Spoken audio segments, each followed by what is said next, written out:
देखो यार, कंप्लीट हिंदी अगर तुम्हें करनी है ना कंप्लीट, देखो पेपर कैसा आता है, पहली बात तो ये देख लो, पेपर ऐसा आता है, ठीक है, पेपर ऐसा आता है, ये एक मॉडल पेपर बता रहा हूँ, पेपर कैसा आता है। लेकिन यहाँ पे है, यहाँ पे क्या है भाई, ये देखो यहाँ पे पूरा पूरा का पूरा खजाना है, हिंदी का खजाना। मैं कह रहा हूँ जैसा पेपर आता है, प्रश्न क्रमांक एक में सही विकल्प आते हैं, जैसे ही संस्कृत में बताया था ना, हिंदी बिल्कुल कह रहा हूँ कि अगर साल भर तुमने कुछ नहीं पढ़ा ना, इस वीडियो को देख लो, ये पेपर चाहे कोई भी सेट आ जाए तुम्हारे, अगर अलग भी आता है तो पूरा का पूरा पेपर इससे बन रहा होगा, इससे।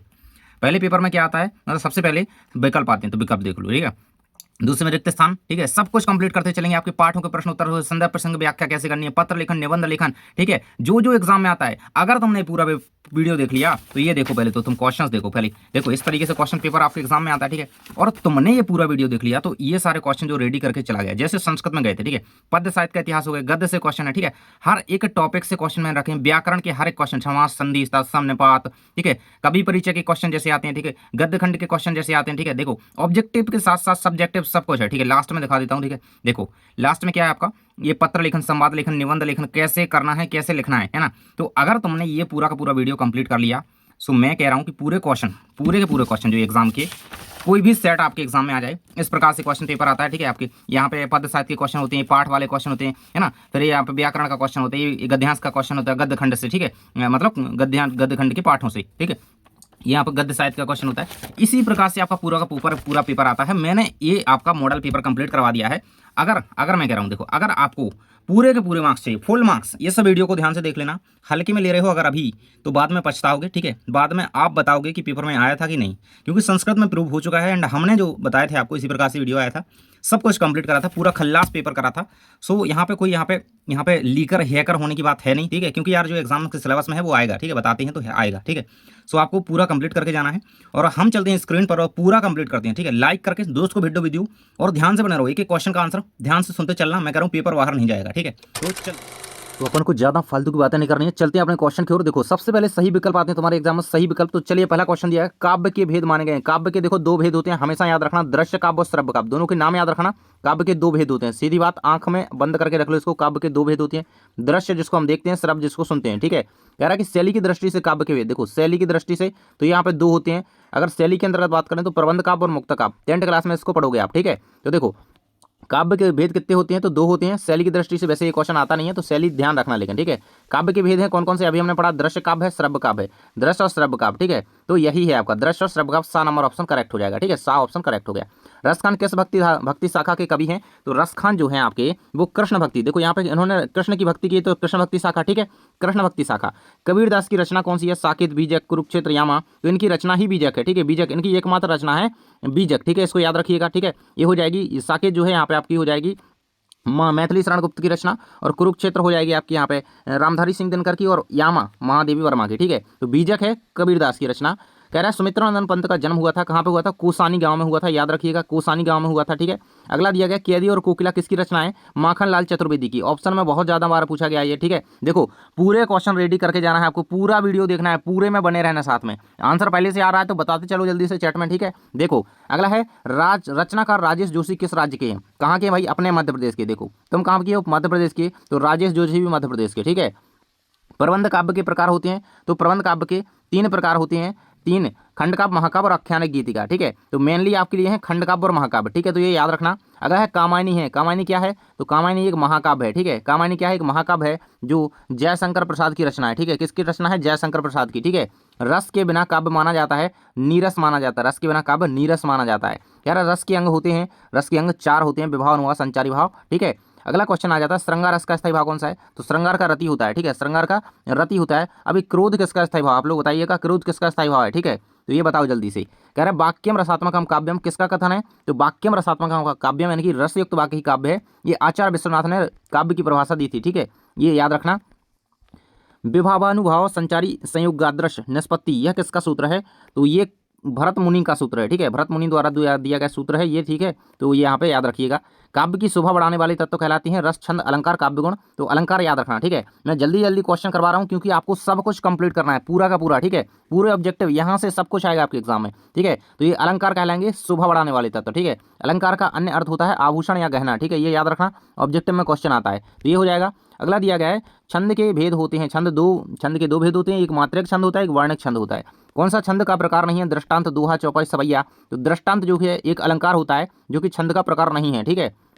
छंद को पढ़ते समय आने वाला विराम कहलाता है यति, गति, तुक या गण। ठीक है, तो देखो यति कहलाएगा, विराम क्या है, यति कहलाएगा। गति तो मतलब चलते जाओ एक तरीके से, ठीक है, वो विराम नहीं कहलाएगा, उसमें हम यहाँ पे रुकते ही नहीं है गति में। ठीक है, यति छंद में रुकना कहलाता है। ठीक है, तो ये चीज याद रखना, विराम यानी कि यति। अगला है अर्थालंकारों में चमत्कार किसके कारण होता है, तो अर्थ के कारण, उसका नाम है अर्थालंकार। ठीक है, अर्थ के कारण यहाँ पे जो यहाँ पे चमत्कार हो वो अर्थालंकार कहलाएगा, तो अर्थ देखो उसी में छुपा है। ठीक है, अगला है जहाँ किसी शब्द की आवृत्ति एक से अधिक बार हो परंतु हर बार उसका अर्थ भिन्न भिन्न हो वहाँ अलंकार होगा, तो वहाँ यमक अलंकार होगा। ठीक है, एक ही शब्द की आवृत्ति बार बार हो तो वो अनुप्रास है, लेकिन हर बार अर्थ अलग अलग हो। ठीक है, तो ये चीज़ याद रखना, आवृत्ति बार बार हो रही है और अर्थ अलग अलग है तो यहाँ पे यमक अलंकार है, लेकिन एक ही वर्ण की आवृत्ति है लेकिन अर्थमर्थ का कोई बात नहीं है तो वो अनुप्रास होगा। ठीक है, उपमा का अर्थ क्या होता है, उपमा का अर्थ होता है यहाँ पे समानता और सादृश्य, यानी कि दोनों चीज़ें यहाँ पे हो सकती हैं। अगला है उपमा अलंकार के अंग कितने हैं, तो उपमा अलंकार के अंग होते हैं 4। ऐसा क्वेश्चन बहुत कम आया है। कह रहा है जिस व्यक्ति या वस्तु से समानता बताई जाए उसे क्या कहते हैं, उसे उपमान कहते हैं।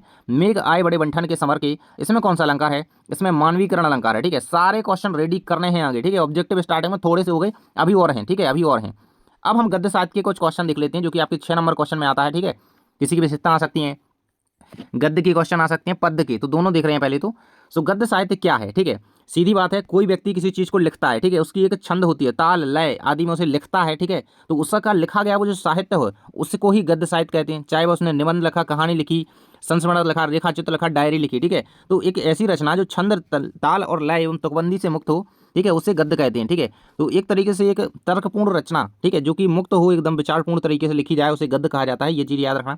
गद्य की गौड़ विधाओं के नाम लिखना, तो गद्य की जो गौड़ विधाएं हैं वो यहाँ पे यात्रा, वृत्तांत, रेखा चित्र, संस्मरण, डायरी, जीवनी। ठीक है, तो याद रखिएगा यहाँ पर संस्मरण, रेखा चित्र जो है गौड़ विधाओं के अंतर्गत आती हैं। ठीक है, गद्य की प्रमुख विधाएं, ठीक है, 2 प्रकार की विधाएं होती हैं, गौड़ विधाएं होती हैं और ये होती हैं प्रमुख विधाएं। ठीक है, मेजर माइनर दोनों चीज़ें याद रखना।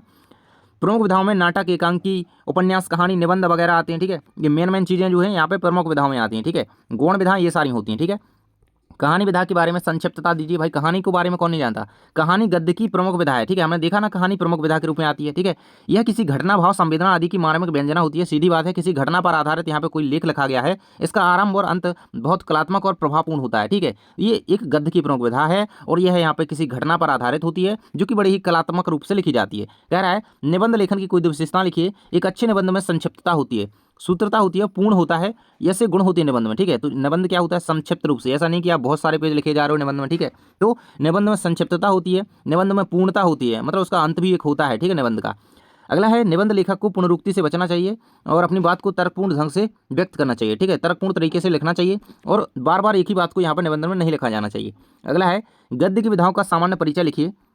देखो गद्य की जो विधाएं हैं, अनेक विधाएं गद्य में, अगर मेजर माइनर दोनों, गौड़ विधाएं और प्रमुख विधाएं बहुत सारी लिख दी जाए तो ये सारी होती हैं। देखो नाटक, कहानी, एकांकी, निबंध, उपन्यास, कहानी, जीवनी, आलोचना, संस्मरण। ठीक है, बहुत सारी हैं, तो ये इसी में आपको लिखना है। ठीक है, ऐसे तो ऐसे क्वेश्चन बहुत कम आता है, लेकिन देखो आपको तो पता ही है, तो यहाँ पर विधाएं जो है आसानी से याद रखना। कह रहा है यात्रा वृत्तांत के बारे में बताइए। देखो यात्रा, यात्रा तो आप सभी लोग जानते हो, हम कहीं पे घूमने गए, हमने वहाँ का वर्णन किया भाई, किसी यात्रा का ऐसा सजीव वर्णन कि पाठक पढ़कर ही ऐसा अनुभव कर ले कि जैसे वो भी उस स्थान को, दृश्य को देख रहा है। ठीक है, वो यात्रा वृत्तांत है। ठीक है, यात्रा करने कोई व्यक्ति जाता है और उस जगह का सजीव चित्रण वर्णन करता है, लिखता है उस चीज़ को। ठीक है, वो यात्रा वृत्तांत है। कह रहा है कि व्यंग्य विधा का परिचय लिखिए भाई, तो व्यंग्य विधा साहित्य की एक विधा है जिसके अंतर्गत व्यंग्यकार जीवन की विसंगतियाँ, खोखलेपन और दुनिया के सामने उजागर करता है। ठीक है, तो ये चीज़ है। अगला है एकांकी की कोई दो विशेषता भाई। एक अंकी, उसका नाम है एकांकी। क्या होता है इसमें, एक अंक होता है। ठीक है, ये की विशेषता हो गई। ठीक है, एक अंक होता है और यह एक ही घटना पर या किसी एक संवेदना पर आधारित होती है, इसलिए इसमें इसे एकांकी कहते हैं। और एकांकी में कथा विकास अत्यधिक तीव्र होता है। ठीक है, पद्य साहित्य से क्या क्वेश्चन करके जाना है, छायावाद के बारे में भाई। छायावाद क्या है, छायावाद में एक तरीके से स्थूल के प्रति सूक्ष्म का विद्रोह छायावाद कहलाता है। ठीक है, वैसे ऐसा क्वेश्चन आपके एग्जाम में नहीं आएगा। कह रहा है नई कविता की विशेषता, ये क्वेश्चन इंपॉर्टेंट है। ठीक है, क्षणवाद को महत्व, बिंब है, क्षणवाद को महत्व में याद रखें, तो इस काल के कवियों ने जीवन के प्रत्येक क्षण के महत्व को माना है। ठीक है, तो क्षणवाद को महत्व दिया गया, मतलब हर एक पल को यहाँ पे एक तरीके से माना है कि हाँ ये एक्चुअल में है, इसका आनंद लिया है। ठीक है, कह रहा है इस काल में कवियों ने नए बिंबों की खोज की है, नए चित्रों की खोज की है। ठीक है, अगला है भक्ति काल को स्वर्ण युग क्यों कहा जाता है। देखो यार, भक्ति काल का नाम क्या है, भक्ति काल। अब भक्ति काल में हुआ क्या होगा, भक्ति से रिलेटेड रचनाएं भाई। भक्ति काल में कबीर, जायसी, सूर, तुलसीदास जैसे कवि हुए, मीराबाई। ठीक है, इन्होंने क्या किया, भक्ति की रचना करी। भक्ति होगी तो नाम पड़ गया भक्ति काल, और जब अच्छी भक्ति होगी तो उसको कह लिया स्वर्ण युग। ठीक है, तो लोक मंगलकारी साहित्य लिखे गए इस काव्य में, इसलिए इसे भक्ति काल कहा गया, सीधी बात। अगला कह रहा है भक्ति काल की धाराओं का परिचय दीजिए। तो भक्ति काल को प्रमुख रूप से 2 धाराओं में बांटा गया है, एक निर्गुण और एक सगुण। ठीक है, तो सगुण के अंतर्गत जो धाराएं आती हैं वो होती हैं आपकी कृष्ण मार्गी और प्रेम मार्गी। मार्गी, कृष्ण मार्गी और राम भक्ति शाखा। लेकिन अपन को तो टोटली सारे लिखनी है। सो ज्ञान मार्गी, प्रेम मार्गी, कृष्ण भक्ति धारा और राम भक्ति धारा। ठीक है, क्वेश्चन एग्जाम में आता है कि ज्ञान मार्गी धारा के प्रमुख कवि कौन है, तो कबीरदास को याद रखना। प्रेम मार्गी के प्रमुख कवि है मलिक मोहम्मद जायसी। कृष्ण भक्ति की धारा के प्रमुख कवि हैं रसखान, सूरदास वगैरह। ठीक है, और राम भक्ति धारा के प्रमुख कवि हैं तुलसीदास जी। ठीक है, तो ये इतने याद रखना नाम इनके। अगला कह रहा है भक्ति काल के प्रमुख कवि। अब भक्ति काल के प्रमुख कवि जिसने भक्ति से रचनाएं लिखी हैं, ठीक है, सूरदास हो गए, तुलसीदास हो गए, रसखान हो गए और सूरदास हो गए, मीराबाई हो गई, रैदास हो गए। ठीक है, ये बहुत सारे हैं। अगला कह रहा है छायावाद की विशेषताएं, महा इंपोर्टेंट क्वेश्चन, इसको बिल्कुल से याद कर लेना। कह रहा है व्यक्तिवाद की प्रधानता है, व्यक्तिगत भावनाओं की प्रधानता रही है काव्य में, और प्रकृति का मानवीकरण किया गया है। ठीक है, मानवीकरण बोले तो प्रकृति को मानव की भावनाओं से जोड़ा गया है और एक तरीके से प्राकृतिक की चीजों का वर्णन किया गया है। ठीक है, तो व्यक्तिगत भावनाओं रही है और प्राकृतिक रूप से मानवीकरण किया गया है। ठीक है, नई कविता की कवि एवं रचना लिखी। ठीक है, तो नई कविता के रघुवीर सहाय, भवानी प्रसाद मिश्र कवि रहे हैं।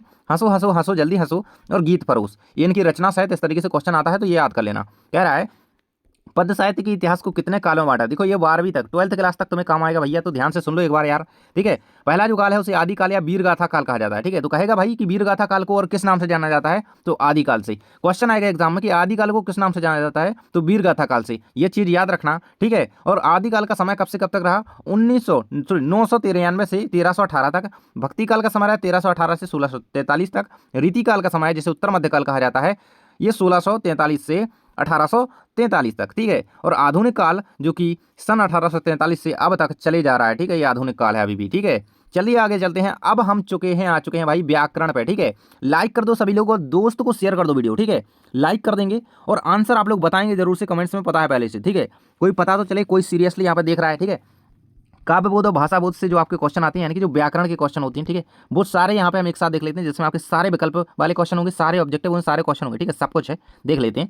पहले तो दिया गया रिक्त स्थान। कह रहा है भाई अनुभूति के पक्ष का संबंध कविता के आंतरिक स्वरूप से होता है। खालिस्तान मैंने भर दिए हैं। ठीक है, बोल्ड है खालिस्तान। ठीक है, खंड काव्य में जीवन का एक अंश का चित्रण होता है। महा इंपोर्टेंट क्वेश्चन है ये दोनों के दोनों। ठीक है, ये दोनों के दोनों ना, मैं कह रहा हूँ क्या पता एक एग्जाम में छप चुका है बिल्कुल से। ठीक है, देखो खंड काव्य में क्या होता है, किसी एक घटना का चित्रण होगा। महाकाव्य इसका नाम है महा, महा महा बोले तो बड़ा, बहुत बड़ा। ठीक है, इसमें होगा पूरे जीवन का, संपूर्ण जीवन का चित्रण होगा। ठीक है, कह रहा है कि रस को काव्य की खालिस्तान भैया बताया गया, आत्मा कहा गया। रस के प्रकार होते हैं भैया, रस प्रकार के होते हैं, रस के 10 प्रकार होते हैं।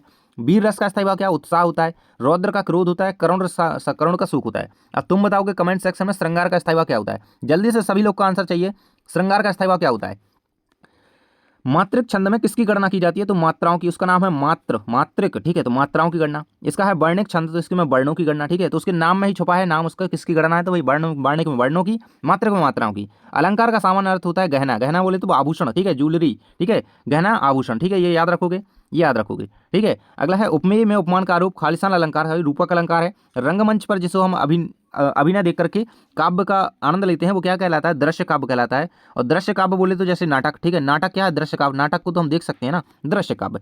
काली लहर कल्पना गा, काली, इसमें कौन सा अलंकार है, देखो अब यहाँ पे ना, काली लहर कल्पना काली, का एक ही वर्ण बार बार आए तो अनुप्रास अलंकार हो जाएगा। सोई संत सुजान, इस पंक्ति में अनुप्रास अलंकार है, क्योंकि सोई संत सुजान सा। ठीक है, एक ही वर्ण की आवृत्ति बार बार होती है, अनुप्रास अलंकार होता है। ठीक है, शब्द देख लिया करो। वर्ण मात्रा यतित्व को आदि को ध्यान में रख करके की गई शब्द रचना छंद कहलाती है। ठीक है, तो छंद को याद रखना, छंद की परिभाषा है ये। ठीक है, अगला क्वेश्चन दिया गया क्षितिज अटारी गहराई, इसमें कौन सा अलंकार है, इसमें रूपक अलंकार हो जाएगा। पत्थरों द्वारा पानी पीना, ये इसमें मानवीकरण अलंकार है। ठीक है, पत्थरों द्वारा, इसमें क्योंकि मानवीकरण किया गया है। ठीक है, रसखान ने सवैये में रचना लिखी है, तो सवैये में रचना लिखी है रसखान ने, तो याद रखना। संचारी भावों की संख्या है 33। ठीक है, 33 बोले तो 33। ठीक है, आगे बढ़ते हैं। कुछ एक शब्द वाक्य के उत्तर दिए गए हैं। ठीक है, एक शब्द वाक्य उत्तर। विस्तृत कलेबर वाले काव्य को क्या कहते हैं, तो भाई इसे महाकाव्य कहते हैं। भाई क्वेश्चन एग्जाम में आ जाए, विस्तृत कलेबर वाले काव्य को खालिस्तान कहते हैं, महाकाव्य रट लो। कह रहा है प्रबंध काव्य के भेद कितने होते हैं भैया, 3 होते हैं, महाकाव्य, खंड काव्य, आख्यानक, गीति। ठीक है, रसात्मकम वाक्यम काव्यम क्या कहलाता है, तो रस युक्त वाक्य ही काव्य है, ये इसकी परिभाषा हिंदी अर्थ हो जाता है। कह रहा है एक ही छंद में रचित एक घटना का चित्रण पूर्ण तरीके से खंड काव्य कहलाती है, ये खंड काव्य कहलाती है, बिल्कुल कहलाती है, सत्य हो जाएगा। ठीक है, सत्य हो जाएगा। काव्य के कितने भेद होते हैं, काव्य के 2 भेद होते हैं, दृश्य काव्य और श्रव्य काव्य। ठीक है, याद रहेगा। स्थायी भावों को जागृत या उद्दीप्त करने वाले कारक क्या कहलाते हैं, तो वो हमारे यहाँ पे विभाव कहलाते हैं। ठीक है, जिस काव्य का आनंद पढ़कर या सुनकर के लिया जाए, देखो पढ़ रहे हैं और सुन रहे हैं तो उसे रस कहेंगे। ठीक है, पढ़ करके और सुन करके जिसकी हम आनंद में अनुभूति करते हैं वही उस रस है। कविता के शाब्दिक अनुशासन का नाम क्या है, ठीक है, तो शाब्दिक अनुशासन ही छंद है कविता में। दोहा के प्रथम चरण में 13 मात्राएं होती हैं, ठीक है, याद रखना 13 मात्राएं होती हैं प्रथम और तीसरे चरण में, ठीक है। दोहा में देखो 4 चरण होते हैं, 1 2 3 और 4। तो 1 और 2, ठीक है, 1 और ये 2 है, ये तीसरा है और चौथा है, ठीक है। तो पहले और तीसरे की बात हमेशा करें तो 13, ठीक है, 1 और 3 आ रहा है तो 13। अब इसमें होती हैं 11, ठीक है। तो कुल मिलाकर के 24 दोहा में मात्राएं होती हैं, ये चीज़ याद रहेगी। दोहा में 24 मात्राएं होती हैं। आगे बढ़ते हैं। जहाँ शब्दों के प्रयोग से काव्य में चमत्कार उत्पन्न होता है वहाँ आपका शब्द अलंकार। अब देखो जहाँ अर्थ के आधार पर वहाँ पर क्या होता है, चमत्कार हो रहा है तो अर्थालंकार, शब्द के प्रयोग से हो रहा है तो शब्द अलंकार, ठीक है। कह रहा है कि बालू के सांपों पंक्ति में कौन सा अलंकार है, तो इसमें रूपक अलंकार है, ठीक है, रूपक अलंकार है। मेघ आय बंठन के इसमें कौन सा अलंकार है, मानवीकरण किया गया है तो मानवीकरण अलंकार है, ठीक है। हंसमुख हरियाली है, हिम आतम, इसमें कौन सा अलंकार है, अनुप्रास है, एक ही वर्ण की आवृत्ति है, ठीक है। वेदना बोझ बस बाली सी, इसमें उपमा अलंकार है तो बिल्कुल सही है, उपमा अलंकार है। शब्द अलंकार के भेद यमक और अनुप्रास हैं। तो शब्द अलंकार के अंतर्गत यहाँ पे भेद होते हैं, यहाँ पे आपके दिए गए हैं। अर्थालंकार के भेद उपमा रूपक हो गए, ठीक है। उपमा रूपक यहाँ पे क्या होते हैं, यहाँ पे भेद होते हैं, ठीक है। शब्द अलंकार के भेद अनुप्रास और यमक होते हैं। अर्थालंकार के भेद ये सारे दिए गए हैं, ठीक है। अगला कहा जाता है घृणा से उत्पन्न करने वाली दृश्यों का वर्णन करने पर कौन सा रस होता है, देखो घृणा, ठीक है, तो ये बीभत्स रस होगा, ठीक है। जुगुप्सा होता है इसका स्थायी भाव, ठीक है, जुगुप्सा यानी कि घृणा, ठीक है, ये याद रखना। अगला आ जाता है रस किसे कहते हैं, ठीक है, रस के अंगों के नाम लिखिए। तो काव्य को पढ़ने सुनने या उसका अभिनय देखने में पाठक श्रोता या दर्शक को जो आनंद की अनुभूति होती है, ठीक है, कोई भी चीज़ आप पढ़ रहे हो, सुन रहे हो या फिर उसे देख रहे हो, ठीक है, आपको जो आनंद की अनुभूति हो रही है उसे रस कहेंगे। इतना चीज़ याद रहेगी। रस के 4 अंग होते हैं, हम पढ़ चुके हैं, विभाव, अनुभाव, संचारी भाव, स्थायी भाव, ये चीज़ याद रहेगी। आगे बढ़ते हैं। रस के प्रकार और उनके स्थायी भाव, ऐसा क्वेश्चन लिखने को तो नहीं आएगा लेकिन हर एक का याद कर लो। ऑब्जेक्टिव में आ जाएगा भाई कि रौद्र रस का स्थायी भाव क्या है, अब याद होगा तभी ना लिख पाओगे, तो याद कर लो सारे। श्रृंगार का रति होता है, हास्य का हास होता है, करुण का शोक है, रौद्र का क्रोध है, जी विवश का जुगुप्सा है, भय का भयानक है, ठीक है। और बाकी आप इस तरीके से सारे के सारे याद कर लो, ठीक है। अगला दिया गया है महाकाव्य और खंडकाव्य में अंतर, महा इंपॉर्टेंट क्वेश्चन, ठीक है, आ रहा है आपके एग्जाम में, छप गया है ये क्वेश्चन, ठीक है। कह रहा है कि महाकाव्य में जीवन का समग्र चित्रण होता है, ठीक है, पूरे जीवन का चित्रण हो, पूरे महा, इसका नाम है महा मतलब बड़ा, तो भाई बड़े में तो पूरे जीवन का होगा ना। खंडकाव्य में किसी एक खंड का चित्रण होता है, किसी एक घटना का या अंश का चित्रण होता है।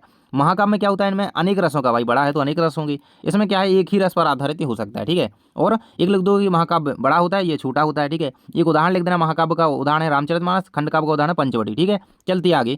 कह रहा है मात्रिक छंद किसे कहते हैं, भाई हमने पढ़ा था जिसमें मात्राओं की गणना हो, क्योंकि इसका नाम है मात्रिक, तो जिसमें मात्राओं की गणना हो मात्रिक छंद है, ठीक है। यह दोहा एक मात्रिक छंद है जैसे कि, ठीक है। कह रहा है वर्णिक छंद, तो हमने पढ़ा था जहाँ पे वर्णों की गणना, इसका नाम है वर्णिक, तो वर्णों की गणना हो तो वर्णिक छंद, जैसे सवैया एक वर्णिक छंद है, ठीक है। दोहा एक मात्रिक छंद है, ठीक है। पाठ्य मुक्तक और गेय मुक्तक में अंतर लिखिए, ठीक है। तो ये आपके लिए इंपॉर्टेंट नहीं है क्योंकि ये आपके लिए आपके एग्जाम में के पॉइंट ऑफ व्यू से नहीं आएगा, ठीक है। लेकिन फिर भी हम देख लेते हैं। पाठ्य मुक्तक क्या है, विचार प्रधान होते हैं, गेय मुक्तक भाव प्रधान होते हैं, ठीक है। पाठ्य मुक्तक को पढ़ा जाता है क्योंकि इसका नाम है पाठ्य मुक्तक, गेय मुक्तक को गाया जाता है, इसका नाम है गेय मुक्तक, बोले तो गाया जाता है, ठीक है। कह रहा है पंडित जगन्नाथ के अनुसार काव्य की परिभाषा, विश्वनाथ के अनुसार तो देख ली थी ना ऊपर, रसात्मकम वाक्यम काव्यम।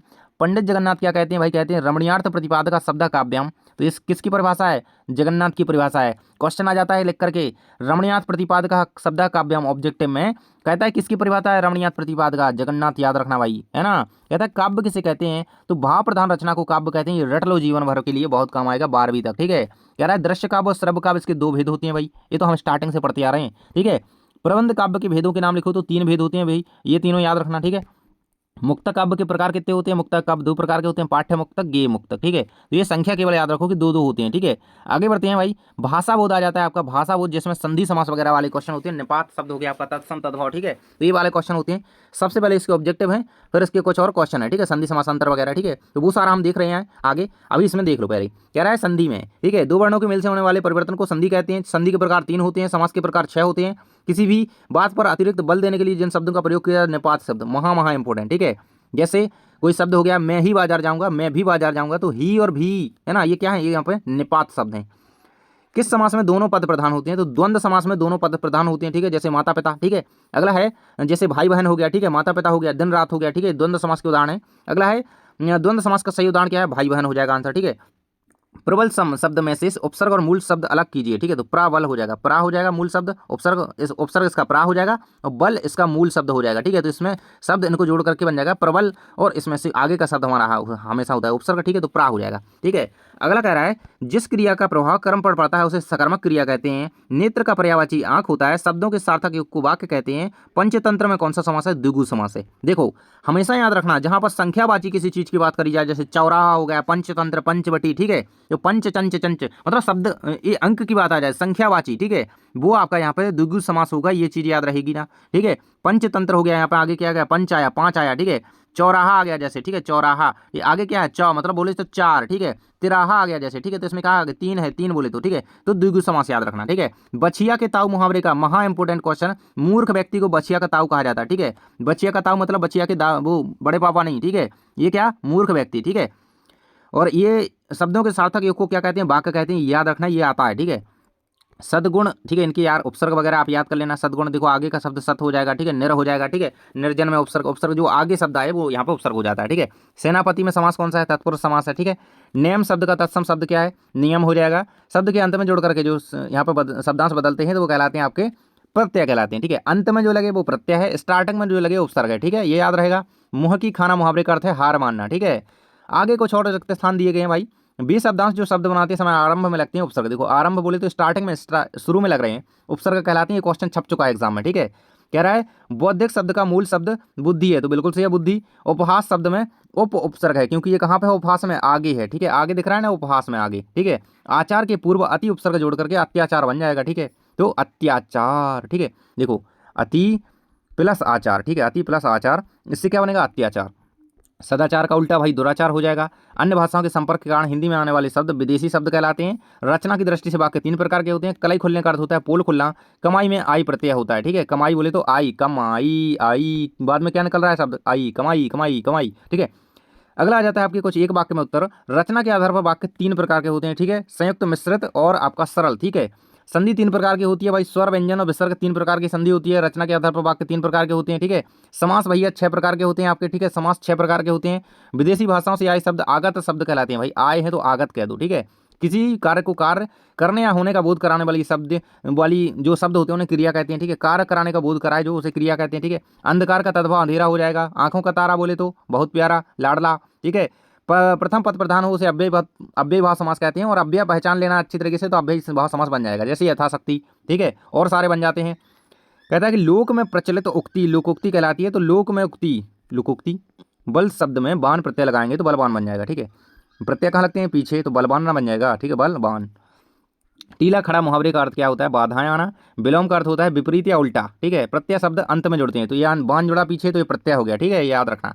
अगला कह रहा है लघु उत्तरीय। तो इसमें व्याकरण के कुछ लघु उत्तरीय क्वेश्चन दिए गए हैं। कह रहा है 2 या 2 से अधिक पदों के योग को समास कहते हैं भाई। समास क्या है? 2 या 2 से अधिक पदों के योग को समास कह रहे हैं। 2 या 2 से अधिक पद मिल रहे हैं, फिर उनका जो योग है उसे समास कहेंगे। ये चीज याद रहेगी। समास 6 प्रकार के होते हैं आपके। कौन कौन से? जैसे अव्ययीभाव समास हो गया, तत्पुरुष, द्वंद्व, द्विगु, कर्मधारय और बहुब्रीहि समास होता है। ठीक है, तो ये 6 प्रकार के समास होते हैं। और उदाहरण के तौर पर बात करें तो प्रतिदिन, देववाणी और अलग अलग प्रकार के अलग अलग उदाहरण हो सकते हैं समास के। ठीक है, कह रहा है तत्पुरुष, तत्सम शब्द। देखो यार ये बहुत इंपॉर्टेंट चीज है। तत्सम शब्द जिन शब्दों को संस्कृत भाषा से बिना किसी परिवर्तन या बदलाव की हिंदी भाषा में उपयोग किया जाता है उन्हें तत्सम कहते हैं। मतलब संस्कृत से सीधे उठा लिए बिना कुछ बताए होता है। ठीक है, कोई चेंज वेंज नहीं करना यार। ठीक है, तो वो तत्सम कहलाते हैं। जैसे अग्नि, वायु, सूर्य, ये क्या है? तत्सम है। ठीक है, निपात शब्द क्या है? निपात जो कि क्या करे? जो कि बे अव्यय जो किसी वाक्य या बात पर विशेष बल देते हैं। ठीक है, बल देते हैं, वो निपात शब्द कहलाते हैं। जैसे मात्र, तक, भी, ही, तो, भर। ठीक है, ऐसे जो शब्द होते हैं वो बल देने का काम करते हैं। बल देने का बोल धक्का लगाते हैं नहीं, ऐसा करते हैं। देखो अपन ने कोई वाक्य बोला कि मात्र 50 रुपए, तो मात्र क्या है? यहाँ पे एक तरीके से बल दे रहा है उस चीज पे कि इतना ही है ना। यहाँ पे हो गया जैसे मैं तो जाऊंगा ही। ठीक है, मैं तो जाऊंगा ही, तो और जाऊंगा ही, ये दोनों, तो और ही, ये शब्द दोनों क्या करें? एक तरीके से यहाँ पे जोर दे रहे हैं सब वाक्य में। ठीक है, तो ये क्या होते हैं? निपात शब्द, जो कि वाक्य में क्या देते हैं? बल देने का काम कर देते हैं। ठीक है, ऑब्जेक्टिव में क्वेश्चन आता है कि जो शब्द वाक्य में बल देने का काम करते हैं खालिस्तान कहलाते हैं, तो निपात शब्द कहलाते हैं। याद रखना। अगला आ जाता है भाई संधि समास में अंतर। महा इंपोर्टेंट क्वेश्चन, एक पेपर में तो ये क्वेश्चन आ रहा है। ठीक है, संधि समास। देखो संधि में 2 वर्णों का मेल होता है, 2 वर्ण मिल रहे हैं। यहाँ पे 2 या 2 से अधिक पदों का मेल होगा। ठीक है, संधि में वर्णों को अलग अलग करने की प्रक्रिया विच्छेद कहलाती है, इसमें विग्रह कहलाएगी। ठीक है, इनको अलग करने की प्रक्रिया विग्रह है, इसको विच्छेद है। ठीक है, संधि 3 प्रकार की होती है और समास 6 प्रकार के होते हैं। ठीक है, अंतर कंप्लीट कह रहा है संधि की परिभाषा एवं प्रकार लिखिए। तो हमें पता है भाई संधि 3 प्रकार की होती है। अब हमने संधि की यहाँ पे क्या परिभाषा पढ़ी, कह रहा है कि दो वर्णों के मेल को संधि कहते हैं। सीधी बात, इतना याद रखना, दो वर्णों के मेल से जो विकार उत्पन्न हो गया, दो वर्णों के मेल को संधि कहते हैं, इतना लिख देना। संधि 3 प्रकार की होती है, स्वर, व्यंजन, विसर्ग। ठीक है, इनके अंदर का और प्रकार होते हैं, वो अपन को नहीं पढ़ना है अभी। कह रहा है मुहावरे और लोकोक्तियों में अंतर लिखिए। मुहावरे और लोकोक्ति, ये एक पेपर में एक क्वेश्चन आ चुका है। ठीक है, छप गया है, कल तुम लिख करके भी आओगे। ठीक है, मुहावरे और लोकोक्ति में मुहावरा वाक्य का अंश होता है, लोकोक्ति अपने आप में एक पूर्ण वाक्य होती है। मुहावरों में लक्षणा शब्द शक्ति होती है, लोकोक्ति में व्यंजना शब्द शक्ति होती है। मुहावरे वाक्य के मध्य अंत में कहीं भी हो सकते हैं, लोकोक्ति अंत में ही होती है। ठीक है, आगे हम आ चुके हैं अब क्षितिज के काव्य खंड में। ठीक है, अब हम आपके पाठों में आ चुके हैं। पाठों में बोले तो पाठों में ठीक है, आपके जो पाठ है ना काव्य खंड के रचनाएं हैं जो कवियों की। ठीक है, लाल दत्त वगैरह कुछ बाक। ठीक है, तो ये सारी कह रहा है भाई कि प्रश्न दिया गया है, रिक्त स्थान है पहले, फिर बाकी क्वेश्चन। कह रहा है कि खालिस्तान और काम पर जा रहे हैं तो बच्चे काम पर जा रहे हैं। ठीक है, मखमली टमाटर हुए लाल। ठीक है, टमाटर कैसे भाई लाल होते हैं, तो लाल लिख देना। लाल दत्त सांसों के कच्चे धागे से आत्मा रूपी नाव खींच रही है। ठीक है, नाव याद रखिएगा। अगला कहा जाता है कि एक भारतीय आत्मा माखनलाल चतुर्वेदी को कहा जाता है। कह रहा है कि पद्मावत किसका प्रसिद्ध महाकाव्य है, तो पद्मावत मलिक मोहम्मद जायसी का है, रामचरितमानस तुलसीदास जी का है। ठीक है, तो ये याद रखना चीजें, कामायनी जयशंकर प्रसाद। कह रहा है कवि परिचय। कवि परिचय देखो यार आपके में क्वेश्चन तो आता है। अब क्वेश्चन ऐसे नहीं आता कि दो रचनाएं लिखो, साहित्य में स्थान लिखो, बहुत ज्यादा लपेट लपेट करके क्वेश्चन नहीं आता है। क्वेश्चन शॉर्ट फॉर्म में आता है। कह रहा है विशेषता लिख दो केवल। ठीक है, कह देगा इनकी रचना लिख दो केवल। ठीक है, आपको क्योंकि आप छोटे बच्चे हो, 9वीं वाले हो। ठीक है, इसलिए देगा। कह रहा है काव्य की विशेषता लिखो, तो रसखान के काव्य में प्रेम और अनुभूति का संगम है। इन्होंने श्रृंगार, शांत रस हो गया, वात्सल रस, इनकी जो है इनके में प्रमुख रूप से यहाँ पर प्रधान काव्य रचना रही है किनकी, श्रृंगार और शांत रस आदि की। ठीक है, और भक्ति से रिलेटेड इनकी रचना रही है, इनकी विशेषताएं हो जाएंगी। ठीक है, कह रहा है कबीरदास की भाषा शैली के बारे में कुछ लिखो भाई। कबीरदास की भाषा सदुक्कड़ी है। ठीक है, हमने पढ़ा था ना, सदुक्कड़ी है। कबीर की दोहों में शांत रस और माधुर गुण की प्रधानता होती है। ठीक है, ये चीज़ याद रखना। सुमित्रानंद पंत की काव्य विशेषता लिखो। सुमित्रानंद पंत की रचनाओं में प्रकृति के प्रति अपार प्रेम होता है और इनकी रचनाओं में प्रकृतिवादी विचारधारा का स्वर दिखाई देता है। ठीक है, कह रहा है माखनलाल चतुर्वेदी की विशेषता लिखो। तो माखनलाल चतुर्वेदी वीर रस से परिपूर्ण रचना लिखी, एकदम से ओज, राष्ट्र पूर्व है ना, राष्ट्र से रिलेटेड एकदम आंदोलन वाली रचना। ठीक है, बहुत अच्छी। ठीक है, देश प्रेम वाली। और इनकी रचना में खड़ी बोली और तत्सम तद्भव शब्दों का प्रयोग देखने को मिलता है। ठीक है, सर्वेश्वर दयाल सक्सेना की यहाँ पे कुछ विशेषता लिखेंगे काव्य की इनकी। ठीक है, तो लोक जीवन को दर्शाया है इन्होंने, लोक जीवन की प्रधानता रही है इनकी काव्य में, और इनकी काव्य में संस्कृत की झलक भी दिखाई देती है। ठीक है, राजेश जोशी की विशेषता यहाँ पे मिट्टी का रचना है राजेश जोशी की। मिट्टी का चेहरा, एक दिन बोलेंगे पेड़ भाई, नेपथ्य में हंसी और दो पंक्तियों के बीच। मानसरोवर से कवि का आशय क्या है, देखो अब यहाँ से क्वेश्चन आ चुके हैं आपके पाठ वाले क्वेश्चन। ठीक है, मानसरोवर से कवि का आशय है कि मन रूपी पवित्र सरोवर से है। ठीक है, मानसरोवर बोले तो मन का सरोवर। ठीक है, मन रूपी पवित्र सरोवर से है जिसमें परमात्मा का प्रेम रूपी शुद्ध जल भरा है। ठीक है, जो हमारे मन में स्थित है। ठीक है, मानसरोवर बोले तो मन का सरोवर, ऐसा सरोवर बोले तो एक अच्छी तरीके से बढ़िया सा पौंड। ठीक है, जिसमें ऐसा जल भरा है जो कि परमात्मा का प्रेम है। ठीक है, तो ये मानसरोवर याद रखना, ये क्वेश्चन बन चुका है। ठीक है, आ चुका है पेपर में। घर जाने की चाह से क्या तात्पर्य है, तो घर जाने की चाह का तात्पर्य है कि कवित्री संसार सागर से मुक्त होकर के परमात्मा से मिलना चाहती है, इच्छुक है। ठीक है, तो घर जाना चाहती है कवित्री, यानी कि परमात्मा से मिलना चाहती है, परमात्मा के पास, और संसार को छोड़ना चाहती है। कह रहा है कि गहने और हथकड़ियों के बारे में लिखिए। ठीक है, यहाँ पर क्वेश्चन ऐसे आता है कि गहने और हथकड़ियाँ, ठीक है, हथकड़ियों को गहना क्यों कहा गया है, ऐसा क्वेश्चन आता है। ठीक है, तो लिख देना कि गहने जो है श्रृंगार, साज सज्जा के लिए पहने जाती हैं, इससे पहनने वाले की शोभा बढ़ जाती है। और स्वतंत्रता सेनानियों के लिए बात करें तो साज सज्जा एवं शोभा हथकड़ियों से भी बढ़ती है। ठीक है, तो इसलिए गहनों को एक तरीके से, इसलिए हथकड़ियों को क्या कहा गया है, हथकड़ियों को गहना इसलिए कहा गया क्योंकि देखो जो गहने पहनेगा वो उससे सज संवर जाएगा, और स्वतंत्रता सेनानी जो होती हैं वो हथकड़ी पहनने से सज संवर जाएंगे। देश की आज़ादी के लिए हथकड़ियाँ पहनना गौरव की बात है, इसलिए हथकड़ियों को गहना कहा गया। ठीक है, अंग्रेजी शासन की तुलना कवि ने किससे की है और क्यों। ठीक है, तो अंग्रेजी शासन की तुलना कवि ने तम के प्रभाव से की है, क्योंकि अंग्रेजी शासन प्रणाली अंधकार की तरह काली अन्यायपूर्ण है। ठीक है, तो तम बोले तो अंधकार। ठीक है, इसलिए अंधकार के प्रभाव से एक तरीके से इनकी जो है यहाँ पे तुलना की है। कोयल की कूक सुनकर के माखनलाल चतुर्वेदी की प्रतिक्रिया क्या थी, तो जब वो कोयल की कूक सुनते हैं तो उनको लगता है कि कोयल कोई संदेशा लेकर के आई है। संदेशा शायद अति महत्वपूर्ण है, कोयल ने सुबह होने का भी इंतजार नहीं किया। ठीक है, तो सीधी बात है, वो जैसे ही आवाज़ सुनते हैं कोयल की, उन्हें लगता है कोयल कोई संदेशा लेकर के आई है। ठीक है, कहते हैं कवि को कोयल से ईर्ष्या क्यों हो रही है भाई, कवि को क्यों बुरा लग रहा है इसका। ठीक है, देखो कवि को कोयल से ईर्ष्या का कारण इसकी स्वच्छंदता है, इसका वह आकाश स्वतंत्र रूप से उड़ान भर रही है। ठीक है, तो बहुत यार है ना, कवि एकदम से इससे ईर्ष्या कर रहे हैं, क्योंकि देखो भाई एकदम से आकाश में स्वतंत्रता से उड़ रही है, ठीक है, काल कोठरी में बंद है जबकि कभी, ठीक है। तो ये सारी इस चीज़ के कारण कभी यहाँ पे क्या हो रही है ना, आपको कमरे में बंद कर दिया जाए, कोई बाहर घूमे खेले तो आपको कैसा लगेगा, है ना, ऐसा ही कभी को लग रहा है। तो ये वही चीज़ है। अगला है, कवि पंत ने गाँव को हरता जनमन क्यों कहा है। ये क्वेश्चन पेपर में आ गया है, ठीक है, आ गया है पेपर में। तो गांव का सौंदर्य है, देखो हरता जनमन बोले तो गांव का सौंदर्य, एकदम सौंदर्य सभी के मन को छू जाता है, वह अत्यंत मनमोहक है, चारों तरफ हरियाली के कारण धरती प्रसन्न है, इसलिए कवि ने गांव को हरता जनमन कहा है, ठीक है। तो हरता जनमन क्यों कहा है, क्योंकि हरियाली है भाई, हर ओर क्या है, मनमोहक दृश्य है चारों तरफ बढ़िया सा, है ना, यही इसी कारण कहा है। अगला आ जाता है, गाँव को मरकत डिब्बी से खुला क्यों कहा गया है। तो ये क्वेश्चन आपको अच्छी तरीके से रिवाइज कर लेना है, ठीक है। कह रहा है कि गांव को मरकत डिब्बे से खुला कहा गया है, यानी कि मरकत डिब्बे से खुला कहा है क्योंकि हरे रंग की तुलना गांव की हरियाली से की गई है जिसमें, ठीक है। और गांव का वातावरण भी मरकत के डिब्बे के समान है, ठीक है, हरा भरा तथा खुला खुला सा लगता है, इसलिए गांव को मरकत डिब्बे से खुला कहा गया है। लता जी ने बादल रूपी मेहमान को किस तरह देखा है और क्यों, ठीक है, ये क्वेश्चन महा इंपॉर्टेंट है, ठीक है। लता जी ने बादल रूपी मेहमान को किवाड़ की ओर देखा क्योंकि वह मेघ के देर से आने के कारण अर्थात वर्षा न होने के कारण व्याकुल हो रही थी और संकोच से उसके सामने नहीं आ रही थी, ठीक है। तो बादल रूपी मेहमान, ठीक है, वर्षा देर से आई तो भाई उनने भी यहाँ पे देर में देखा और किवाड़ से देखा, ठीक है, खोल करके देर में। अरहर और सनई के खेत कवि को कैसे दिखाई देते हैं। तो अरहर और सनई के खेत कवि को सोने की किंकड़ियों के समान दिखाई देते हैं, यानी कि करधौनी, जो करधौनी होती है ना किंकड़ी, ठीक है, उसे बोलते हैं यहाँ पे, उसे यहाँ पे कवि मतलब कवि को अरहर और सनई के खेत कवि को ऐसे दिखाई दे रहे हैं किंकड़ियों की तरह, ठीक है, करधनी की तरह। आगे बढ़ते हैं यहाँ से आपके गद्य खंड। अब हम काव्य खंड, पद्य साहित्य, गद्य साहित्य, आपका जो व्याकरण है वो सब कुछ कंप्लीट कर चुके हैं, ठीक है।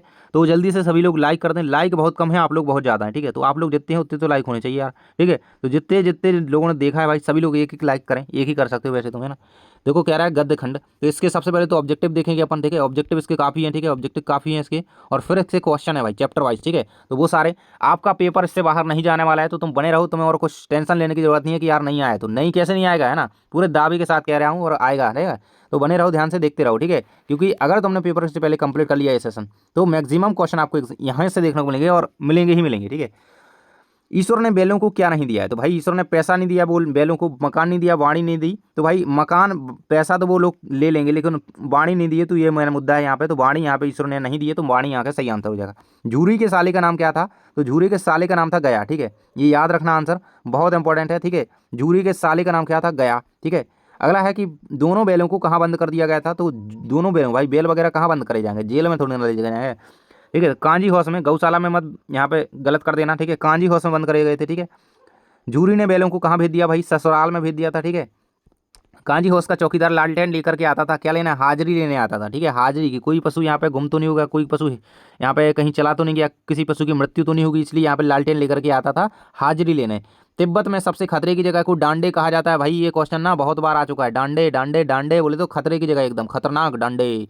कह रहा है लेखक राहुल संक्रयातन कितने साल बाद इसी रास्ते से लौटे थे। तो 5 साल बाद, ठीक है, 5 साल बाद। किस रास्ते में तिब्बत हिंदुस्तान का व्यापार होता है। तो नेपाल के रास्ते में तिब्बत और हिंदुस्तान के बीच व्यापार का रास्ता कहा जाता है मोगलों का, ठीक है। मंगोलों का मुंह कैसा होता था, मंगोलों का मुंह लाल होता था। ये क्वेश्चन कई बार आया है, ठीक है, ये क्वेश्चन बन सकता है। मंगोलों का मुंह कैसा होता था भाई, लाल होता था, एकदम लाल, बंदर कैसा चटाक। कह रहा लेखक राहुल संक्रयातन के चारों तरफ क्या था। तो चारों तरफ पुस्तकें थी, ठीक है। श्यामचरण दुबे का जन्म 1922 में हुआ था। अगला है आजकल कैसी जीवन शैली हावी हो रही है। तो वेस्टर्न कल्चर आजकल हावी हो रहा है सब पे, पश्चिमी जीवन शैली। हम किसके उपनिवेश बन गए हैं। तो हम पाश्चात्य संस्कृति के, ठीक है, उपनिवेश बन गए हैं। उपभोक्ता संस्कृति के कारण हम कैसी दास्ता स्वीकार करते हैं। तो बौद्धिक दास्ता को स्वीकार करते हैं, ये आंसर याद रखना। जाबिर हुसैन का जन्म कब हुआ। तो 1945 में हुआ था। सालिम अली की पत्नी का नाम क्या था। तो उनकी पत्नी का नाम था तहमीना। सालिम अली की पत्नी का नाम था तहमीना। नेक्स्ट है आबसार शब्द का अर्थ क्या है। तो झरना, आबसार शब्द का अर्थ है झरना, बोले तो झरना, ठीक है। नेक्स्ट है किस पक्षी ने सालिम अली के जीवन की दशा को बदल दिया। गौरैया, स्पैरो, गौरैया। अगला है पक्षी प्रेमी सालिम अली किसकी तरह प्रकृति में विलीन हो रहे थे। तो जो देखो वो पक्षी प्रेमी थे, तो पक्षी की तरह, ठीक है, वन के पक्षी की तरह जीवन में प्रकृति में विलीन हो रहे थे, ठीक है। फोटो खिंचवाते समय किस परंपरा की ओर संकेत किया गया है। तो चेहरे पर मुस्कान होनी चाहिए भाई, है ना, नए कपड़े हो ना हो लेकिन हंस करके फोटो खिंचवानी चाहिए, ऐसा इसमें कहा गया है पाठ में, ठीक है। अच्छे जूते वूते नहीं चाहिए लेकिन अच्छी चेहरे पर मुस्कान लानी चाहिए, ऐसा यहाँ पे कहा गया है। कह रहा है प्रेमचंद के फटे जूते किसने लिखा है। तो हरिशंकर प्रसाद ने ये रचना लिखी है, ठीक है। इसमें आप गलती मत कर देना कि इसमें आपको प्रेमचंद दिख गया तो आप प्रेमचंद आंसर लगा दो, नहीं, आपको प्रेमचंद अपने फटे जूते थोड़ी दिखाएंगे यार किसी को, ठीक है। तो ये हरिशंकर प्रसाद ने प्रेमचंद के फटे जूते लिखा है, ठीक है। तो ये चीज़ याद रखना। मेरे बचपन के दिन पाठ की रचना किसने की थी। तो महादेवी वर्मा की रचना है मेरे बचपन के दिन। बचपन की स्मृतियों में एक विचित्र सा क्या होता है? तो बचपन की जो यादें होती हैं उनमें एक विचित्र सा आकर्षण होता है। आंसर दिया गया है आकर्षण। महादेवी वर्मा को छात्रावास में कौन सी लड़की मिली थी? तो उनकी फ्रेंड सुभद्रा कुमारी चौहान। इनके बारे में भी आपने पढ़ा होगा, ये भी कवित्री हैं एक, ठीक है। तो ये छात्रावास में साथ साथ रहती थी भाई। कह रहा महादेवी वर्मा पहले किस भाषा में लिखती थी? पहले वो ब्रज भाषा में लिखती थी, ठीक है। कहा जाता है महादेवी वर्मा से चांदी का कटोरा किसने ले लिया? Most important question. तो गांधी जी ने ले लिया, ठीक है, गांधी जी। तो पाठ के अकॉर्डिंग कहा गया है यहाँ पर, ठीक है। कह रहा है प्रेमचंद्र का राजस्थान किसे कहा जाता है? तो प्रेमचंद्र का राजस्थान बनारस में, ठीक है। इनने अपना राजस्थान बनारस में बसा लिया, ठीक है। कह रहा है गधे का एक छोटा भाई भी है, उसका नाम क्या था? गधे के छोटे भाई का नाम था बैल, ठीक है। गधे का छोटा भाई गधा टूनी कहलाएगा, बैल कहलाएगा, ठीक है। बैल है यहाँ पे। जानवरों में गधा सबसे क्या है भाई? बुद्धिमान है? नहीं, बुद्धिहीन है, ठीक है। गधा क्यों है भाई उसको? क्योंकि उसमें बुद्धि नहीं है, ऐसा माना जाता है। दो बैलों की कथा पाठ में हीरा और मोती का मालिक झूरी का अच्छी है, ठीक है। तो मोती के, हीरा और मोती के मालिक की बात करी जाए तो वो है झूरी, और झूरी के साले का नाम की बात करी जाए तो वो है गया, ठीक है, वो है गया, याद रखना। कांजी हाउस में जानवरों की हाजिरी लेने कौन आता था भाई? वो चौकीदार आता था, चौकीदार एकदम लालटेन लेकर के आता था चौकीदारी करने, ठीक है।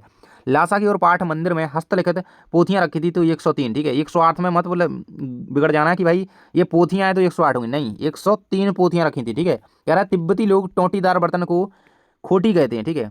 टोंटीदार बर्तन जो होगा, जैसे कोई मटका वगैरह होता है, कोई टंकी वगैरह होता है, ठीक है, उसमें क्या लगा रहा होता है, ठीक है, जैसे कैंपर मान लो आप लोग, ठीक है, तो उसमें क्या लगा होता है? टोंटी लगी होती है, ठीक है, उसको वो क्या कहते हैं लोग वहाँ के? खोटी कहते हैं, ठीक है। टोंटी को खोटी बोलते हैं भाई। कह रहा सालेम अली, सालेम अली को किस नाम से जाना जाता है? तो भाई बर्ड वाचर, ठीक है। बर्ड वाचर बोले तो बर्ड, पक्षियों को देखने वाले, समझने वाले, उनको अच्छे से, ठीक है। कह रहा है प्रेमचंद्र के फटे जूते पाठ में लेखक हरिशंकर परसाई के सामने किसका फोटो है? प्रेमचंद्र का फोटो है। लेखक हरिशंकर परसाई की दृष्टि किस पर अटक गई? तो जूतों पर अटक गई। किस पर अटक गई? जूते पर अटक गई। हरिशंकर परसाई के अनुसार प्रेमचंद किसका महत्व नहीं समझते? फोटो का महत्व नहीं समझते, ठीक है। एक अंकी में क्या होता है? एक अंक होता है, ठीक है, एक अंक होता है एक अंकी में। जूता सदैव ही टोपी से कीमती होता है, ठीक है। टोपी अच्छी हो या ना हो, जूते साफ होने चाहिए, ठीक है। फोटो में प्रेमचंद से के साथ उनकी पत्नी भी है, ठीक है। तो जिसमें प्रेमचंद्र के जूते फटे हैं उसमें वो खड़े हैं, उनकी पत्नी भी उसमें खड़ी हैं, ठीक है। तो ये वही रचना है प्रेमचंद के फटे जूते।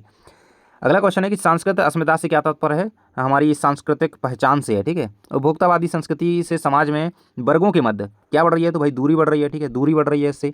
लेखिका महादेवी वर्मा किसको देख करके चारपाई के नीचे जा बैठी, नीचे जा छुप गई, ठीक है। तो मौलवी साहब को देख करके छुप गई, ठीक है। गांधी जी ने महादेवी से किसका कटोरा गरीबों को देने के लिए कहा है? तो चांदी का कटोरा भाई, ये याद रखना, ठीक है। चांदी का कटोरा गांधी जी ने भाई कहा है, ठीक है, तो याद रखिएगा। कह रहा है कि लेखिका महादेवी वर्मा के बाबा फारसी और खालिस्तान भाषा के जानकार थे। तो फारसी और उर्दू, ठीक है, फारसी और उर्दू भाषा जानते थे महादेवी वर्मा के बाबा। महादेवी वर्मा के बाबा उन्हें विदुषी बनाना चाहते थे, बिल्कुल से विदुषी थी, वो बन गई, ठीक है, तो ये याद रखिएगा।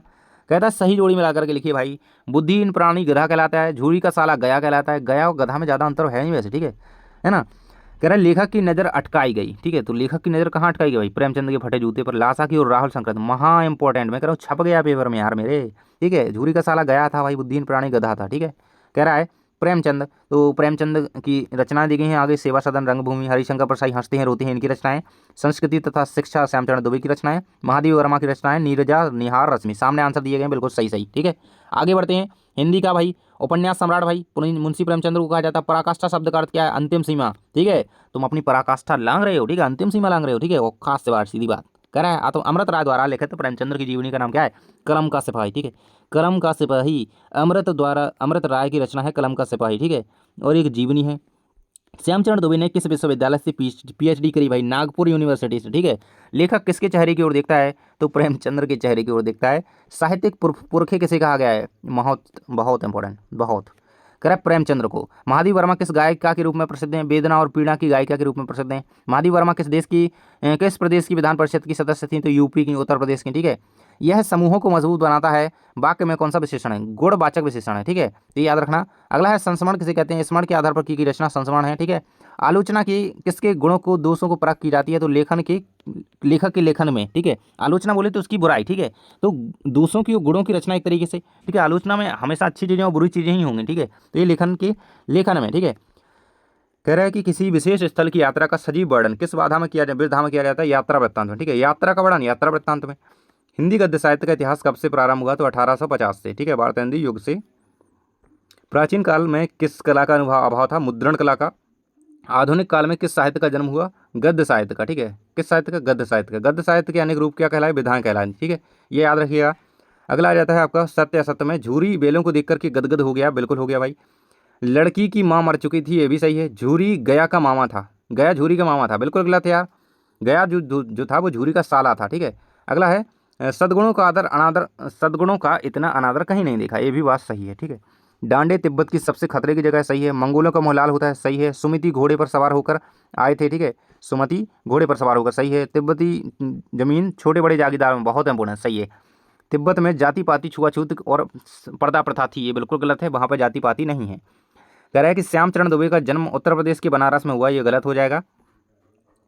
गांधी जी के अनुसार हमें अपनी बुनियादी पर कायम रहना चाहिए, ये भी सही है। हम अनुकरण की संस्कृति को प्रतिष्ठा पाने के लिए कर रहे हैं, ये भी सही है। पक्षियों की मधुर आवाज़ से आम आदमी रोमांचित नहीं होता है, गलत हो जाएगा क्योंकि हो जाता है यार, ठीक है।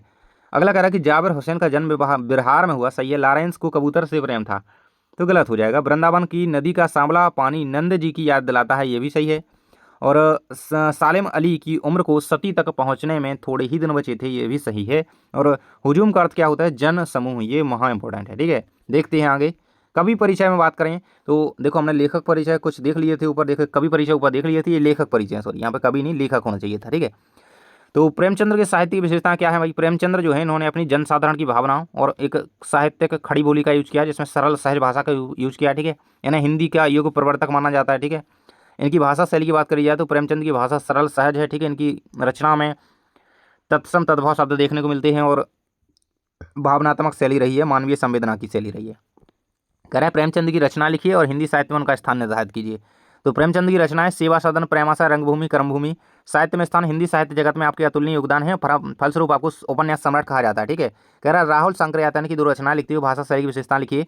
तो राहुल शंकरयातन की रचना है मेरी यात्रा, ठीक है, मेरी जीवन यात्रा, घुमक्कड़ शास्त्र और दिमागी गुलाम, ठीक है। भाषा शैली इनकी ये है कि व्यवहारिक खड़ी बोली का यूज इन्होंने किया है अपने काव्य में, और वर्णनात्मक, विवेचनात्मक, व्यंग्यात्मक शैली रही है इनकी काव्य की, ठीक है। हरिशंकर परसाई की 2 रचना लिखती हुई उनकी भाषा शैली, तो हरिशंकर परसाई की रचना है भूत के पांव पीछे और हंसते हैं रोते हैं, ठीक है।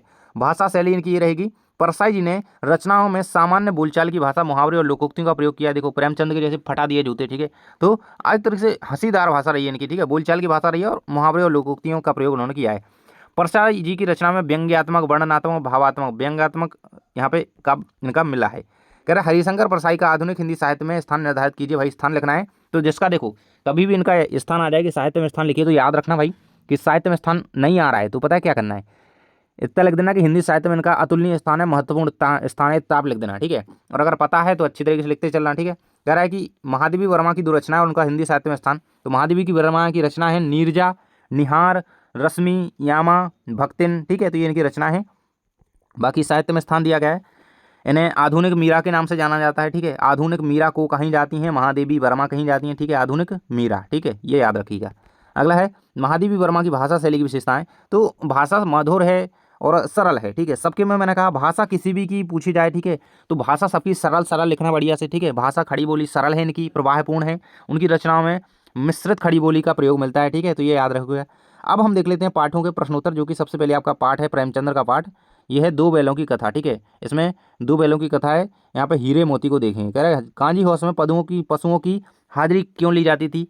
ताकि क्या रहे, उनकी संख्या की जानकारी मिली रहे, क्योंकि क्या पता कोई जानवर यहाँ पे कैद से भाग तो नहीं गया, या तुरंत पता लगाया जा सके और किसी जानवर की मृत्यु तो नहीं होगी, ठीक है।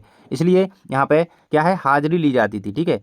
छोटी बच्ची को बैलों के प्रति प्रेम क्यों उमड़ आया? क्योंकि देखो बैलों, सौतेली माँ के मारने से दुखी छोटी बच्ची क्या हुई, बैलों पर उसने अत्याचार देखा, तो उसके मन में प्रेम उमड़ आया और वो उसने बैलों को क्या होता है, अपना मानती थी, ठीक है। इसलिए उसको ऐसा लगा। कह रहा है कि किन घटनाओं से पता चलता है कि हीरा और मोती में गहरी दोस्ती थी? देखो यार, हीरा और मोती 2 दोस्त थे, दोनों बैल, ठीक है। इनमें ऐसी दोस्ती थी क्योंकि दोनों एक साथ खाना खाते थे, ठीक है। दोनों एक साथ एक जगह बंद करने पर दूसरा भी अपने आप को बंद कर लेता था, मतलब दूसरा भी अंदर चला जाता था। हल या गाड़ी चलाते समय हर एक चाहता था कि उस पर ज़्यादा वजन आए, मतलब एक दूसरे के लिए वो रहते थे, ठीक है। तो ये सारी बातें देख करके पता चलता है कि वो उनमें गहरी दोस्ती थी। प्रेमचंद की कोई 2 कहानियों के नाम लिखिए। तो नमक का दारोगा हो जाएगी, कफन हो जाएगी, पूस की रात हो जाएगी, बूढ़ी काकी हो जाएगी। इनकी प्रेम कहानियाँ हैं, ठीक है, याद रखना ये कहानियाँ हैं इनकी। कहानी में बैलों के माध्यम से कौन कौन से नीति विषयक मूल्य उभर करके आए हैं? तो यहाँ पे विपत्ति के समय हमेशा मित्र की सहायता करनी चाहिए, आज़ादी ही अमूल्य है, और ये सारी चीज़ें याद रखिएगा, ठीक है। लासा की ओर सेकंड पार्ट है। तिब्बत के लोग क्या लेकर के घूमते हैं? तो भाई तिब्बत के लोग जो है हथियार ना होने के कारण यहाँ के लोग बंदूक या पिस्तौल या लाठी की तरह लाठी लेकर के घूमते हैं, ठीक है। तो ये चीज़ याद रखिएगा, ठीक है। बंदूक या पिस्तौल लेकर के घूमते हैं, ठीक है। कह रहा है लेखक ने तिब्बत की यात्रा किस बेस में की थी, है ना, बेस की बात कर रहा है तो भिखारी या भिखमंगे के बेस में करी थी, ठीक है। तिब्बती तिब्बती यात्रा के दौरान लेखक राहुल शंकरयातन को किन कठिनाइयों का सामना करना पड़ा? तो उन्हें वहाँ पर जो जैसे यहाँ पे पहाड़ी मार्ग है तिब्बत में, ठीक है, पहाड़ी मार्ग पर उन्हें अत्यंत चढ़ाई करनी पड़ी, तो एक तरह से चढ़ाई का सामना करना पड़ा, ठीक है। हर जगह घोड़े नहीं मिले उन्हें, ठीक है, तो डाकुओं का भय बना रहता था, ठीक है। अगला कह रहा है राहुल शंकरयातन ने डाकुओं से बचने के लिए कौन सा साधन अपनाया? बहुत इंपॉर्टेंट है। तो वो अपनी वास्तविक पहचान छुपा करके भिखमंगे वेश धारण करके यहाँ पे यात्रा करने लगे, ठीक है, एकदम से कि डाकू भाई अब मुझे क्या लूट लेंगे, ठीक है, मैं अच्छा भिखारी बनकर जाता हूँ घूमने। तिब्बत में कानून व्यवस्था कैसी है? अपने शब्दों में लिखिए। तो तिब्बत में कानून व्यवस्था की स्थिति बहुत खराब होने के कारण यात्रियों की स्थिति दयनीय है। पिस्तौल और बंदूक का उपयोग लाठी के स्थान पर किया जाता था। यहाँ की सरकार खुफिया विभाग और पुलिस पर ज़्यादा खर्चा नहीं करती थी, ठीक है। तो यही है यहाँ पे इसकी स्थिति। अगला है उपभोक्तावादी संस्कृति से क्वेश्चन दिया गया है, यह किस प्रकार प्रभावित कर रही है? तो इसको याद कर लेना, ठीक है। क्योंकि देखो आज की जो उपभोक्तावादी संस्कृति हमारे जीवन पर हावी होती जा रही है, क्योंकि लोग जो है पश्चिम संस्कृति की ओर अनुकरण कर रहे हैं और उसको अपना रहे हैं, ठीक है। अगला है लेखक श्यामचरण दुबे ने उपभोक्तावादी संस्कृति को हमारी समाज के लिए चुनौती क्यों कहा है? तो यहाँ पे क्योंकि हमारी सांस्कृतिक जो अस्मिता है उसका ह्रास हो रहा है, इसकी वजह से उन्होंने ऐसा कहा है, ठीक है। सांभली सपनों की याद से ये सारे क्वेश्चन आपको करने होंगे। किस घटना ने सालेम अली के जीवन की दिशा को बदल दिया? तो सालेम अली के जीवन की दिशा यहाँ पे एयरगन यानी कि एक उनकी एयरगन से जो गौरैया घायल हो गई थी, ठीक है, उसके बाद वो घायल चिड़िया उन्होंने जब देखी तो जब से उनकी जीवन की दिशा बदल गई, ठीक है। अगला है सालेम अली पक्षी प्रेमी कैसे बने? तो उनके हाथों उनकी गलती से एक गौरैया घायल हो गई और घायल गौरैया को देख करके उनका मन एकदम से द्रवित हो गया, वे उसकी सेवा तथा उसकी जानकारी प्राप्त करने में जुट गए। इसके कारण वो पक्षी प्रेमी और पक्षी विज्ञानी बन गए, ठीक है।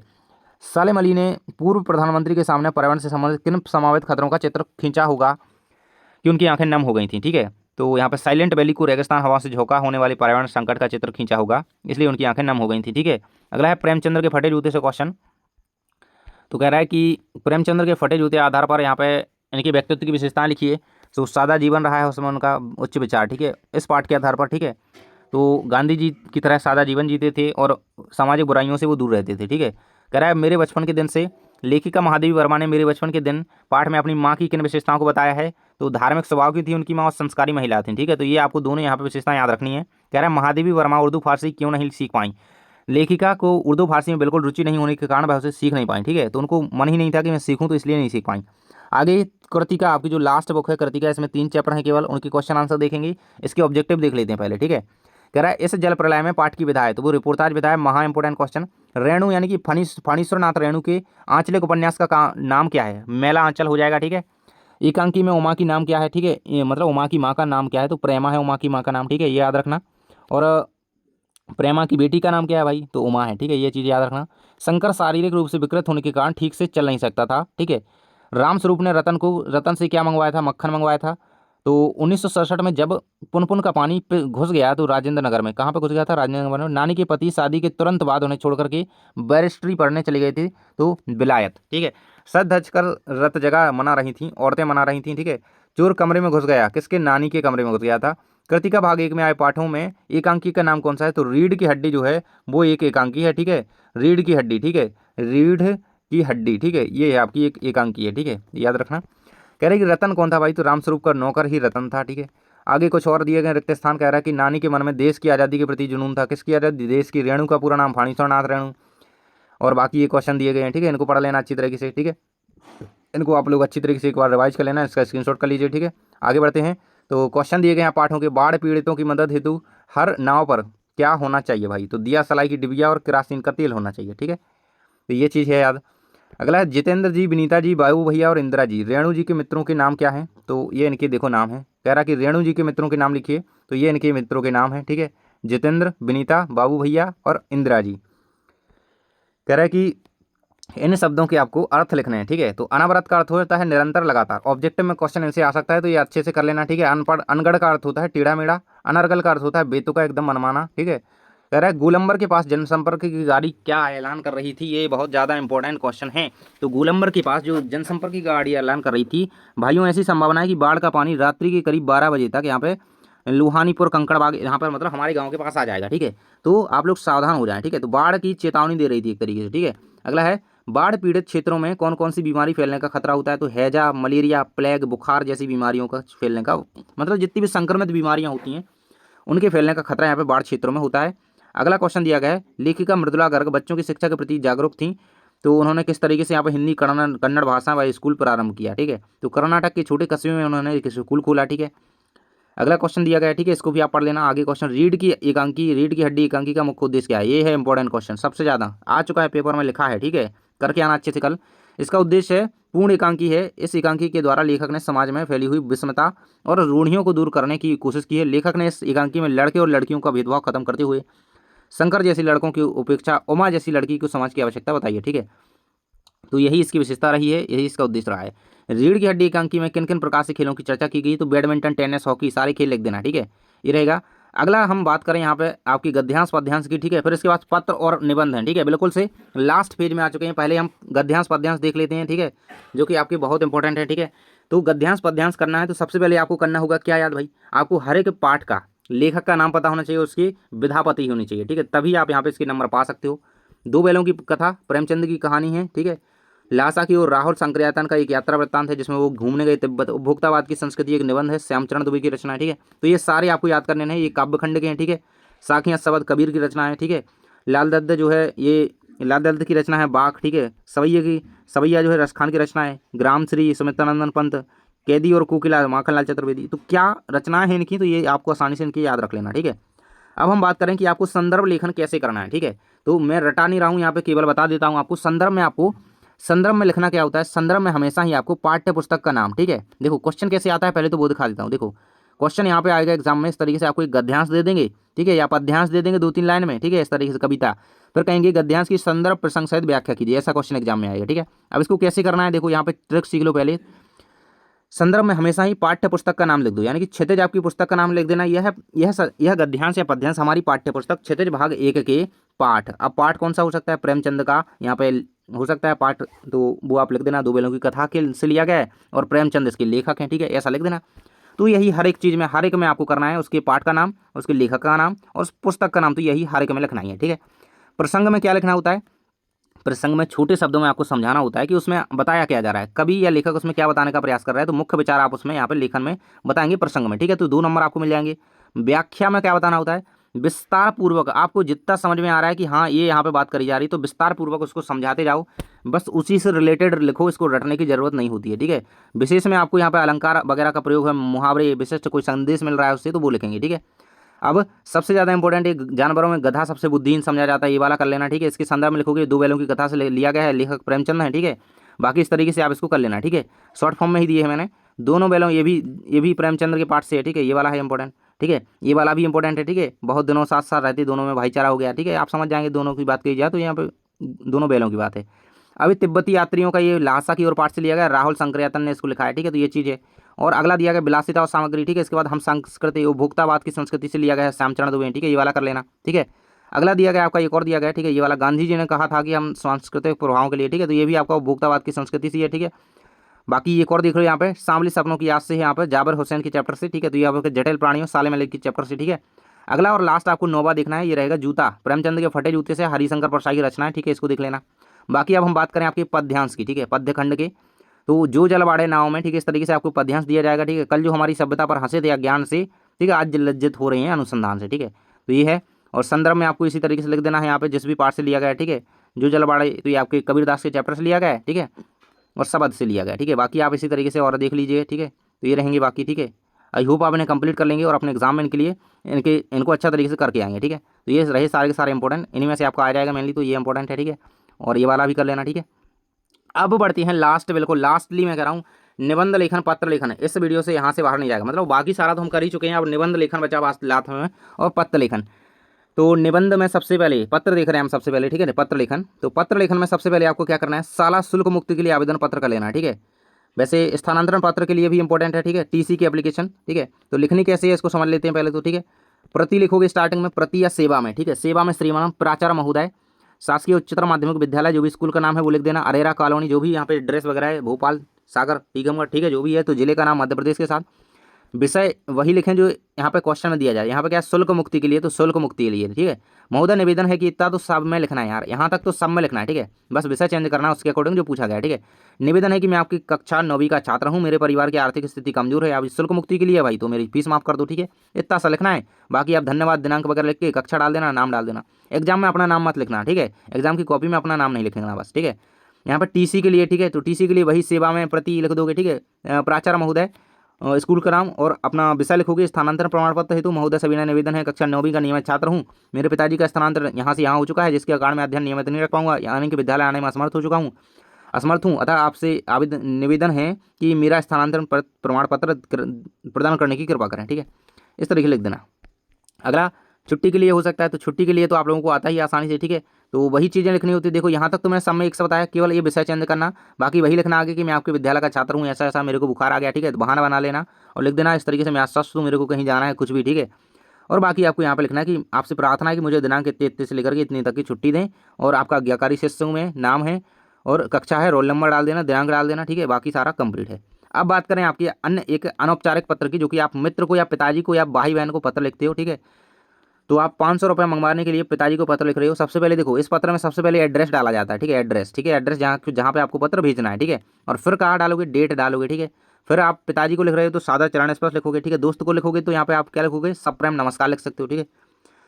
तो इस तरीके से आप पूरी बात लिखते हुए यहाँ पे कंप्लीट इसको कर लेना, ठीक है। बाद में हम देखें आपका मित्र के लिए बधाई पत्र, ये आपके एग्जाम में आने वाला है, मित्र को बधाई पत्र, ठीक है। तो हमें पता है कि हम अगर अपने किसी को पत्र लिखते हैं तो हम सबसे पहले एड्रेस डालते हैं, डेट डालते हैं, फिर उसको हम यहाँ पे अभिवादन करते हैं, प्रिय मित्र, प्रिय, ठीक है, सप्रेम नमस्कार, आज समाचार से पता चला कि तुम्हारा स्थान लगा है भाई, ठीक है, तुम वाद विवाद प्रतियोगिता में प्रथम आए हो, ठीक है, तो तुम उसको बधाई दे रहे हो, ठीक है। इस तरीके से कंप्लीट कर लेना। आगे अगला, आप बड़े भाई की शादी में मित्र को बुला रहे हो तो आमंत्रण पत्र भी ये कर सकते हो, उसी प्रकार से वही डेट डाल देना, वही यहाँ पे क्या डाल देना, एड्रेस डाल देना, प्रिय मित्र सप्रेम नमस्कार, वही चीज़ है, ठीक है। अब यहाँ पे क्या करना, शादी की बात कर लेना भाई, कि शादी है भाई, से आना है, ठीक है, तो वो आ जाएगा, ठीक है, तुम्हारा मित्र। आगे अपने पिताजी को पत्र, भाई परीक्षा की जानकारी देते हो तो ये आ सकता है, तो ये इसको भी कर लेना, ठीक है। एक बार वही चीज़ है, आपको एड्रेस डालना है, दिनांक डालनी है, फिर आपको पिताजी साधन चरण स्पर्श, मैं कुशलतापूर्वक हूँ, आशा करता हूँ आप भी अच्छे होंगे, सब परिवार, ठीक है। मेरी परीक्षा का समय निकट आ गया है और मेरी परीक्षाएं काफ़ी अच्छी चल रही है, मैं परीक्षा की तैयारी में व्यस्त हो चुका हूँ, एकदम से पाठ्यक्रम मैंने पूरा कर लिया है, ठीक है, और सबका अभ्यास भी कर रहा हूँ, ठीक है। और इस तरीके से पूरा कंप्लीट करते हुए कर देना, ठीक है। लास्ट वाला छोटे भाई को पत्र, भाई ये मत करना, अभी आने का जरूरत है नहीं इसका, ठीक है। सर प्रातःकालीन सैर का लाभ बता दियो, हो सकता है कि आ जाए, तो इसको एक बार रिवाइज कर लेना, ठीक है। आगे बढ़ते हैं निबंध लेखन में। निबंध लेखन में आपको जीवन में खेलों का महत्व, ठीक है। निबंध में रूपरेखा सबसे पहले लिखना, ठीक है। 5 हेडिंग कम से कम एग्जाम में लिख करके आना, 5 हेडिंग, ठीक है। प्रस्तावना सबसे पहली हेडिंग जिसमें आप बताओगे, ठीक है। टेलीग्राम पर मैं इसका पीडीएफ डाल दूंगा, ये निबंध और पत्र का, ठीक है। इसको देख लेना, वहाँ से डाउनलोड कर लेना, ठीक है। और ये जल संरक्षण का निबंध कर सकते हो, ठीक है। और पर्यावरण प्रदूषण पर निबंध कर सकते हो। प्रस्तावना, उसके कारण, प्रभाव और लाभ हानि उपाय कुछ हो सकते हैं। उपसंहार, ये हेडिंग बनाना, ठीक है। मेरी प्रिय पुस्तक पर निबंध आ सकता है, और आपका आदर्श विद्यार्थी के गुण या विद्यार्थी जीवन में अनुशासन, ठीक है। तो ये थे आपके निबंध। तो यहाँ पे हम सारे के सारे क्वेश्चन आपके रेडी कर चुके हैं। आई होप आप इन्हें अच्छी तरीके से करके जाओगे, और हम मिलते हैं नेक्स्ट वीडियो में। इन सारे क्वेश्चन को रेडी करके जाओ, इससे बाहर आपके एग्जाम में कुछ आने वाला है नहीं। और अपने दोस्त को वीडियो भेज दो, और मैंने जो पेपर का वीडियो डाला है ना एक, उसको भी जा करके देख लेना, क्योंकि वो आपको पूरा प्रारूप पता चल जाएगा कि हाँ पेपर कैसा आ रहा है, ठीक है। ये तो हम सब कुछ खल्लास कर चुके हैं, इससे बाहर कुछ नहीं आ रहा है एग्जाम में। जाओ और इसको रिवीजन एक बार कर लेना पेपर में जाने से पहले, ठीक है। और 2x में लगा करके पूरा देख लेना दूसरी बार, ठीक है। सो आपको सब कुछ याद हो जाएगा। शेयर कर देना, लाइक कर देना, मिलते हैं अगले वीडियो में, बाय बाय।